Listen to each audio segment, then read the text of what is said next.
Biz is back for another week here on the Lockdown Hawkeyes podcast. His triumphant return, and he's going to defend Brian Ferentz. You're not going to want to miss this. You are Locked On Hawkeyes, your daily podcast on the Iowa Hawkeyes. Part of the Locked On Podcast Network, your team every day.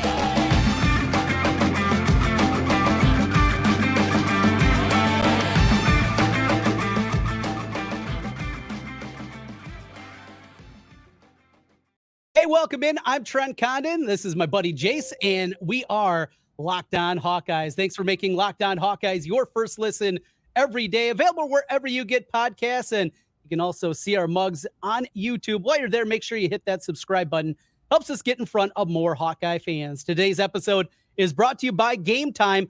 Download the Gametime app, create an account, and use code LOCKEDONCollege for $20 off your first purchase.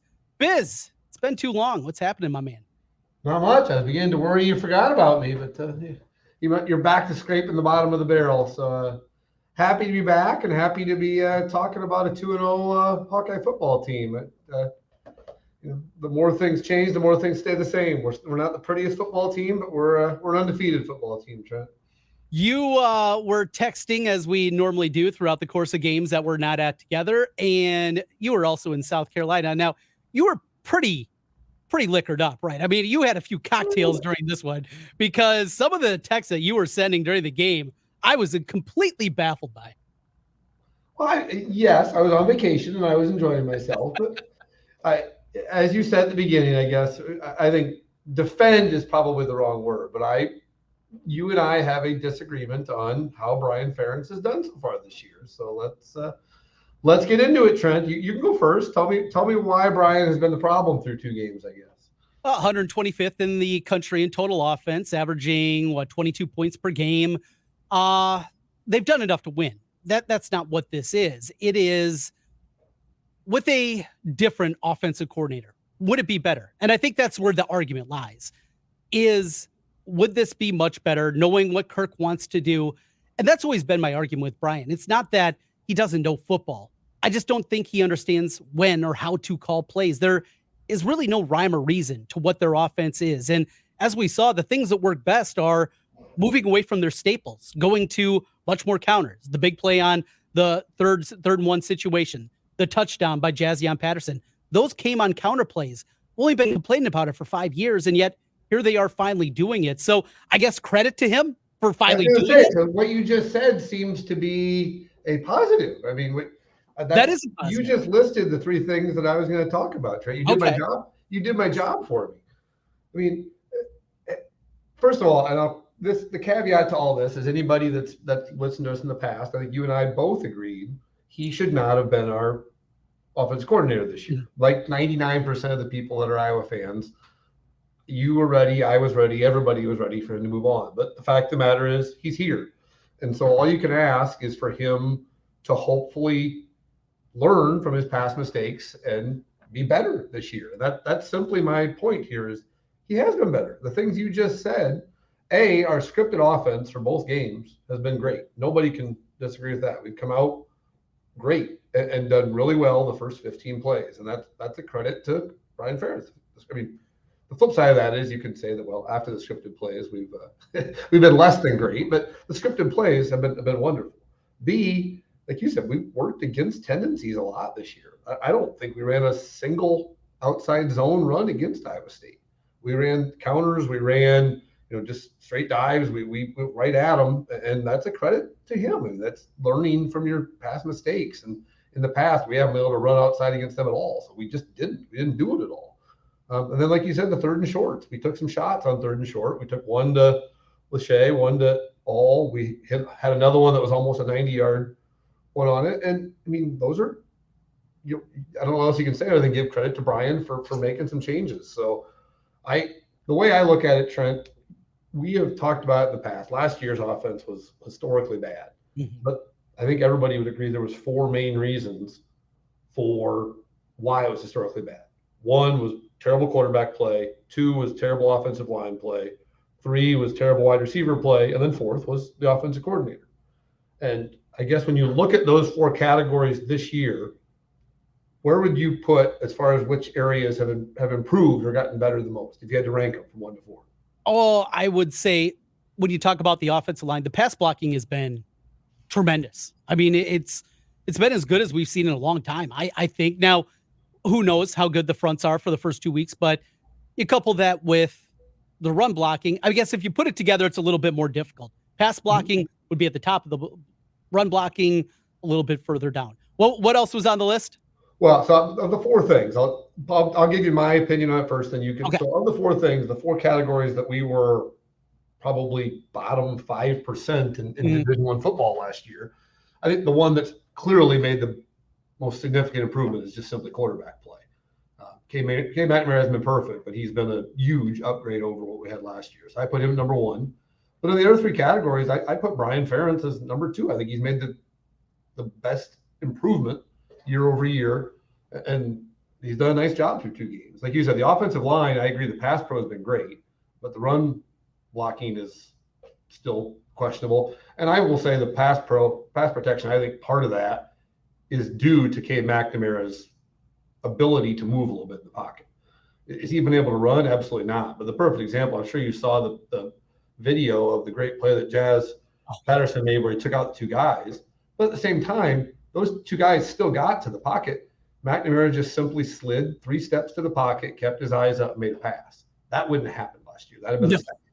And so part of the reason the pass pro looks so good is that K McNamara does a great job of just moving and eluding people in the pocket. And so I put O-line 3rd because I just think they're still not very good. And then 4th is wide receiver play. I mean, I just think the wide receivers, we went out and tried to fix the wide receivers through the transfer portal and brought in a couple different ones. I was at the first game. There wasn't a single wide receiver. We don't get any separation ever. And I'm assuming the same problem. People get mad because we don't throw the wide receivers. Well, you can't throw to people that don't get open. And so I don't know, on my list of 1 to 4 of the problems we had to fix, I think Brian Ferentz is doing the second best right now. So does that mean I'm defending him? Yes. In my mind, it means you're defending your neighbor. I know what it is. That's what it is, Biz. Come on. In my mind, it means he's doing better than he did last year. And that's all you can ask. That's fair. It's still not great. And that's not what we're saying either. But I think that's fair. And I was ready to come in and we were going to holler at each other. But you laid it out, I thought, incredibly well. It's fair what you said. It's like most things, Trent. It's not good enough, though. And here's where some of my frustration is. I thought this team would be further along 2 games in, and we'll see what this week brings against Western Michigan. The McNamara injury, I think, certainly thwarted what could have been a couple of weeks in, and that has to be a part of it. I thought we would be 2 games in, and we would have a realistic shot to go in there and at least have a chance to hang around against Penn State. I haven't seen anything. You don't think we can? I don't. Unless it has to be a very specific game for it to happen. What I've seen from Penn State, what I've seen from their defensive line, obviously Drew Aller is a complete game changer. I'm not there yet. I just can't get there yet. And I was hopeful I would be. And maybe that's where my frustration lies, is because I wanted to see us be further along than we are right now. Yeah, I mean, I don't know, there's 2 ways to look at it, Trent. I mean, do I like us to be further along than we are offensively? Sure. But I also think we've left some plays out there. It's not like last year where it was there was nothing left out there. We scored 7 points against Iowa State and South Dakota State, and that was about what we deserved. I mean, first game we dropped 2 touchdowns. Last game we missed on a couple different plays. Plus, I mean, I think it's pretty obvious against Iowa State. Iowa State's a really good defense. We weren't gonna let them. I mean, we didn't have a single penalty. We shouldn't have had any turnovers. The one interception was clearly pass interference, but it led to a pick 6 the next play, so you can't complain too much. But yeah, but just, I mean, in general, I think I got hope for this offense. Do I think they're ever going to be great? Absolutely not. But I think my hope pretty much entirely lies in K McNamara. I just think K McNamara is a good quarterback. I mean, is he a great quarterback? No, but like you watch him, just his comfort level in the pocket is better than we've had. That's always been one of my huge frustrations with Iowa quarterbacks, is just the inability to, step up in the pocket, elude the pocket, make the play a little bit longer while keeping your eyes up. And, we've had guys like Drew Tate who are great at going crazy and scrambling, but just stepping 1-2 steps one way or the other and then making a play. And he does that better than Iowa's ever had. So, which is probably a credit to his previous coaches, I guess. So. And a little bit of an indictment of what we've seen here, but you're right. And just having him healthy, that leads to what we're going to get into next. It is Western Michigan. This team is awful, a terrible football team. So what do you do this week? Start, sit, get them rest. We'll talk about that when we continue here on the Locked On Hawkeyes podcast. Today's episode is brought to you by Gametime. Buying tickets to your favorite events shouldn't be stressful. Gametime is the fast and easy way to buy tickets for all the sports, music, comedy, and theater near you. They have killer last-minute deals on tickets, and their best price guaranteed. You can stop stressing over the tickets and start getting hyped up for the fun that you'll have at your event. Forget planning months in advance. Gametime has deals on tickets right up until the day of the event. Get exclusive flash deals on tickets for football, basketball, baseball, concerts, comedy, theater, and a whole lot more. And that Gametime guarantee means you'll always get the best price. If you find tickets in the same section and row for less, Gametime will credit you 110% of the difference. Plus, you can get images of your seat before you buy, know exactly where you're going to be, where you're going to see all of the action. Tickets are sent directly to your phone, so you don't have to worry about digging through your email. They'll be right there on the Gametime app. Download the Gametime app, create an account, and use code LOCKEDONCollege. That's going to get you $20 off your first purchase. Terms apply again. Create an account, redeem code LOCKEDONCollege for $20 off. Download the Gametime app today. Last minute tickets, lowest price guaranteed. Trent and Biz back with you once again on the Locked On Hawkeyes podcast. Thanks for making Locked On Hawkeyes your first listen every day. Biz, you're over there working hard. Should this be a week where Cade McNamara has to work hard? One thing that I found out a week ago, it was on Friday, and it really changed my opinion, is Tom Kakert, who works over at Hawkeye Report, has a really good relationship with the Swarm Collective, and with it, of course, Cade McNamara.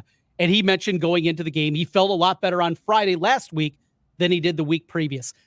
Does it lead you to believe that that quad injury is getting at least a little bit better? That's what it was, because before the game against Iowa State, I was of the opinion, if he's going to be banged up like this, and if Western Michigan stinks as much as we think, just sit him off, get him a week away.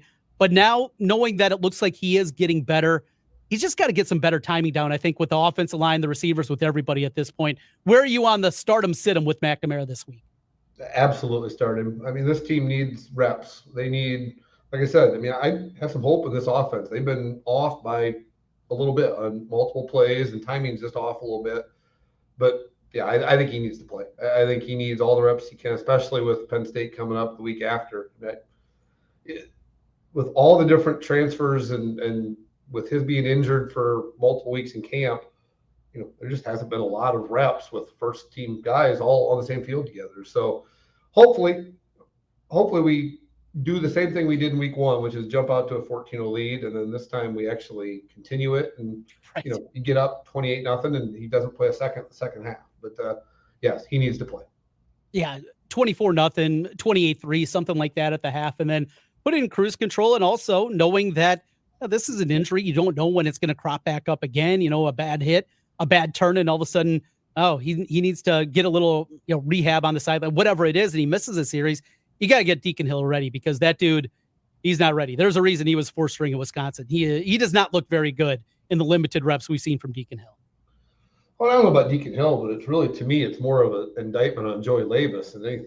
Yeah. And the fact that a fourth string quarterback who was going to probably going to go to Fordham. Yeah. I mean, the fact that he can come in and immediately jump over Joey Labus, that's maybe Deacon Hill's good. I don't know. I mean, we haven't seen enough to say one way or the other, but to me, it says more than anything, Joey Labus is bad.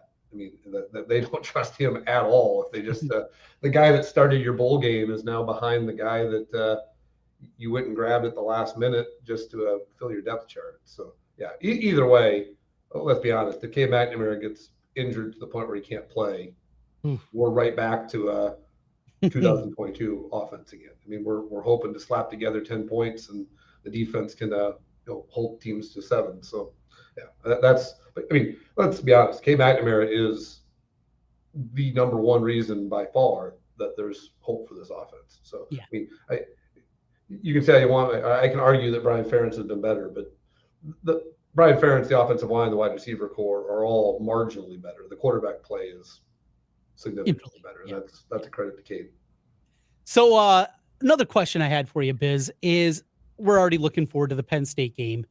We were out there in 2009, how awesome that was in the whiteout environment. But when they scored that first touchdown on the first play from scrimmage, it's loud in there. It's going to be a difficult environment. This Penn State team is as talented as maybe Franklin's ever had. I mean, what they have, not just the upgrade, I believe, at quarterback in terms of raw talent. I mean, Drew Allar is a lot better when you're talking about upside down the road than anything that he has had there.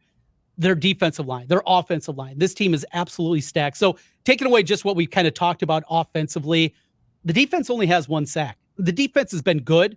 It hasn't been elite. And I think they're going to have to play at an elite level to go there and get a victory. So what else do you need to see from this team coming up this week that gives you more hope about making that road trip out to Penn State? Well, based on what you're saying, we shouldn't even take the trip to Penn State. Oh. Good Lord.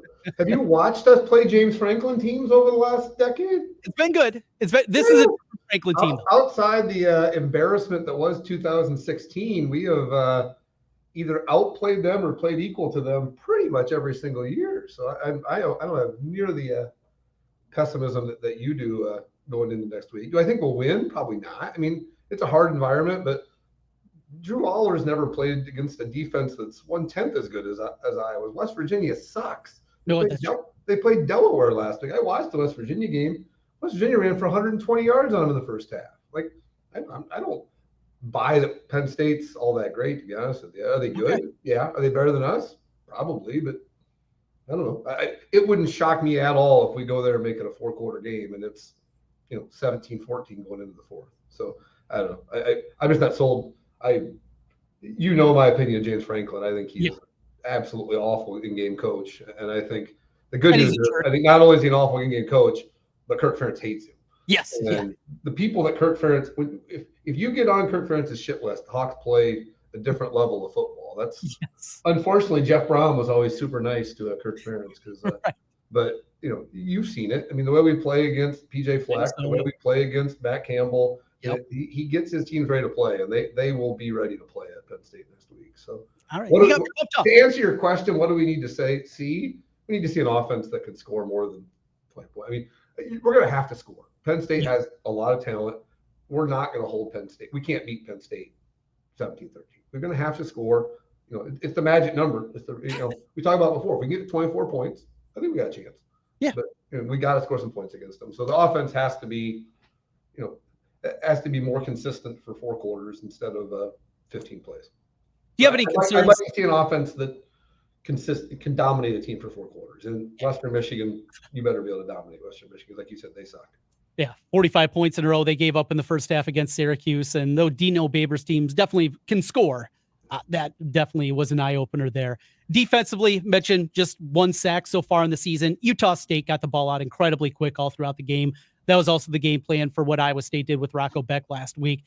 There weren't tons of opportunities, but that in the defense, it's not at the elite level right now. I mean, what are you going to learn against Western Michigan? Probably a whole lot there. But do you have any concerns defensively? You just still believe in Phil Parker so much and they'll be fine? I mean, I do have concerns about the D-line. I mean, I think what it shows you more than anything is how much we could use Noah Shannon. I mean, the one thing I talked to our friend Beef while we were on vacation this week. We both talked about the fact. I mean, you go back and look, when Iowa's been amazing defensively, it's because we've had, you get those defensive tackles that are 4th, 5th, 6th year. I mean, Shannon would have been a 6-year guy. I mean, going back to Tyler Lukey days, you get a guy that's in his 4th, 5th year. But I mean, Jaleel Johnson, Carl Davis, all those guys, when they were in year 3 of the program at Iowa, they were okay. Mm-hmm. And when they got to year 4 and 5, they were dominant. And I think that's what you're seeing with, Graves and Y.A. Black right now, is that they're both going to be really, really good football players. But they're also both in year 2 and 3 of the program. And I think 2 years from now, we're going to be talking about how great those two are. But they have not been dominant by any means up the middle. There just hasn't been a lot of penetration. I mean, having said that, I thought Joe Evans was unbelievable against Iowa State. He didn't get a sack, but he was in the backfield all day long. I mean, I bet he had to have half a dozen different pressures and just forcing people out of the pocket. And so I'm not necessarily worried about the D-line, but it's not as good as we probably anticipated it was going to be. Nick Jackson, I thought disappointed in game 1, and for the first quarter of game 2, he really finally settled in. I thought as the game progressed against Iowa State, I thought from basically the second quarter on, he played really well. he's playing a new role. This is a guy that was a middle linebacker coming into a new scheme. He's having to, I think, cover in space a lot more than he did in the past at Virginia. He's learned that, and he's going to be fine. We get Jamari Harris back this week. That's going to be big. I think Lee showed a ton. We've seen a little bit of TJ Hall. I think they're confident now that they have 4 guys that can play, and if Harris comes back and is the guy we saw in 2021, you're in good shape there. Wampa's going to continue to get better. Schulte's there. I've seen some of the Yanks that is out there. I'm kind of with you, though, Biz. And plus, it's Phil Parker. And we've seen, that opening drive. How often does that happen, even against bad teams? I mean, that they move it right down the field. Oh, boy, we're in trouble. And then he goes and locks it down the rest of the game. So I'm with you there on the defense. The Yank set is out there, and some of the statistical, they're 44th, I think, in the country right now. Totally, come on. It's early in the season. We're going to, at minimum, be a top 20 defense this year in terms of those numbers. They're going to be fine. Yeah. Well, and the one guy you listed about every defensive player, except for probably the best one through 2 weeks, which has been Sebastian Castro. I mean, that guy. Oh, Ken Castro, yeah. I mean, those two have been studs. That play, the play he made week 1, where he took on the 2 blockers, pushed them both back, and then made the tackle. That was a 3rd and 1 play, and the game was still in the balance at that point. It was 17-6 late in the 3rd quarter. And they're at midfield. They get that play, they can maybe make a game out of it. Instead, he read the play, took on 2 blockers, shed the blocker, and got a tackle. And then obviously this week, pick 6. I mean, he's been phenomenal. And that, I don't know, as Nick Jackson, like you said, has been a learning curve. But the flip side of that is Jay Higgins has been phenomenal also. I mean, he was great that first week. So he's been better. I mean, has Jackson been as good as people thought? Maybe not. But I think on the flip side, Higgins has probably been better. Yeah, it's the 4th Hawk, Trent.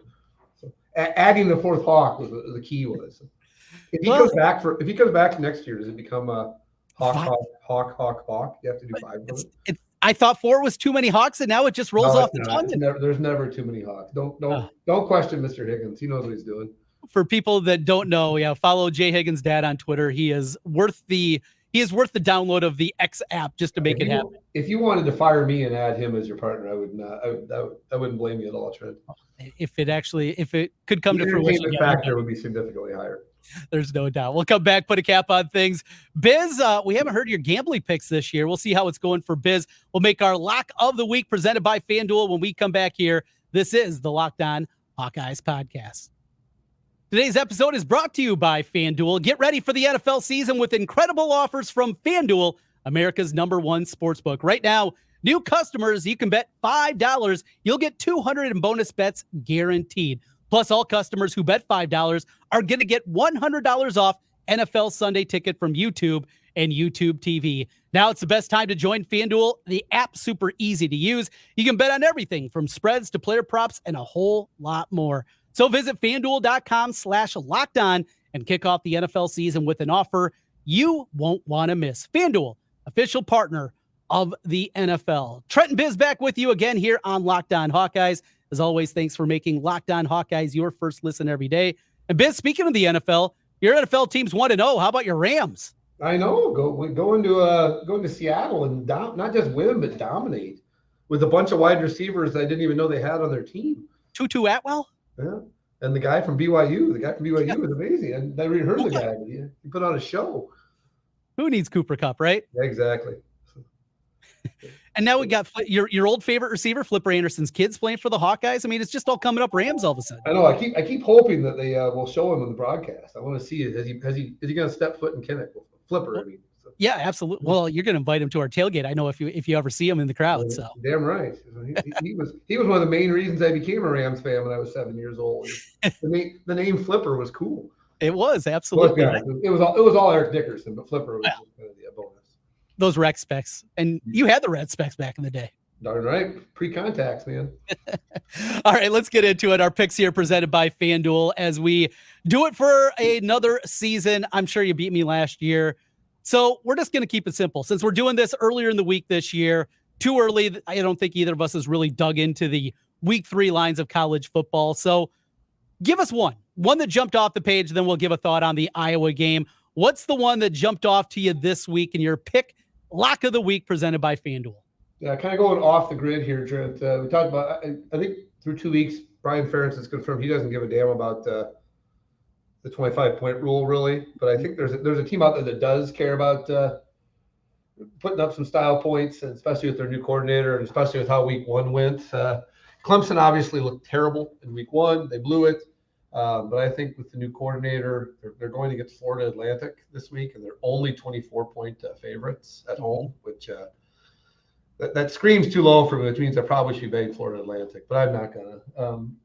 Lincoln Riley's brother is going to put up about 60 on Florida Atlantic. So give me Clemson minus 24. They're going to Clemson's going to try to show. He's going to try to show that he is they're not half as bad as they looked against Duke. All right, I'm going to stay in the Carolinas. I'm going to go up to North Carolina, though. Give me Appalachian State laying the 9 against East Carolina. East Carolina, if you saw them in week 1 against Michigan, I mean, did absolutely nothing in that game and controlled it. Week 2, they get blown out by Marshall. Appalachian State had Carolina on the ropes, lost in overtime last week against them. There's a lot better football team, and don't even have to lay double digits here. I love that. I very rarely like favorites, but I do here. Appy State is my lock of the week, minus the 9 against the Pirates from East Carolina. You mentioned North Carolina. I thought you were going to jump on the Gophers going to North Carolina this week. I got an eye on them. I like the Gophers in that situation. I don't know if they'll win, but they'll keep it close. Yeah, it jumped north of a touchdown last night. It got to 7.5 for a moment. By the time I opened my app, it was right back to 7. So I think that's going to be one that's probably going to fluctuate between 6.5 and 7.5. If you like North Carolina, definitely wait till it gets to 6.5 and lay it. If you like the Gophers like I do, going to wait around and hopefully get that 7.5 at some point. I actually like the other Big Ten team going to North Carolina too, Trent. Northwestern's going to give Duke a game as well. Oh, okay. Not a game. I mean, it's like a 19-point spread. Northwestern's famous for they usually pull off some weird stuff early in the year. I know Fitz isn't there anymore, but they'll give Duke. Everybody loves Duke, and everybody thinks Northwestern's going to be atrocious. So I think Northwestern covers that also. Ugly it up and lose 27-12.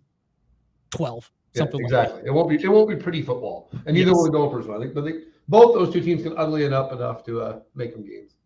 All right, let's give some thoughts here on the Hawkeye game for other pick presented by FanDuel. Big number in this one. Iowa, a monster favorite right now. See, it's up to 28.5. It opened 26.5 at Circa in the opening lines there. 28.5 currently the number. Over under 43, Biz. Yeah, it's things I never say. But if I had to pick anything in this game, which I am not going to, if I had to pick anything, I'd actually probably take the over. I think, like you said, Western Michigan is atrocious. I think we may get at least one, maybe more defensive touchdowns. I think we're going to score over the 25 for sure. I mean, we'll get up in the 30s, which means unless we shut them out, you got to probably like 43.5. But can't say I love anything on either side. But for a rare time, give me the over in the Hawk game. Another big favorite for me. I think I laid it with Iowa at this point. I see it's up to 29 now at a couple of spots out there, and I'd still be willing to lay it. I think this is the week that they're going to get it in cruise control. And our buddy Chad Leistikow from the Des Moines Register, he just sent this tweet out. Cade McNamara says this is the first full week of game week practice in a year and is feeling the best he has in a month. That's pretty good. That seems like the kiss of death right there, Trent. I assume that he will be blowing out that quad about 8 minutes into game 3. So great, Trent. Way to get the optimism. We'll walk out with Deacon into State College and Beaver Stadium. That'll be a rough one. Well, Biz, it's good to get you back in the fold. Let's not make it 9 months again, okay? Yeah, give me more than a 6-hour notice, and I can usually make it work. So. I'm a busy man. I know you're a busy man too, and I know you have a real job, but appreciate it. We'll talk again next week. All right, go Hawks. Thanks for making Locked On Hawkeyes your first listen every day. We'll be back with you tomorrow here, more on Locked On, including former running back LaShawn Daniels with the Hawkeyes. We'll talk about that run game, what he saw with the counter plays that got us excited. We'll talk to you again tomorrow. Go Hawks.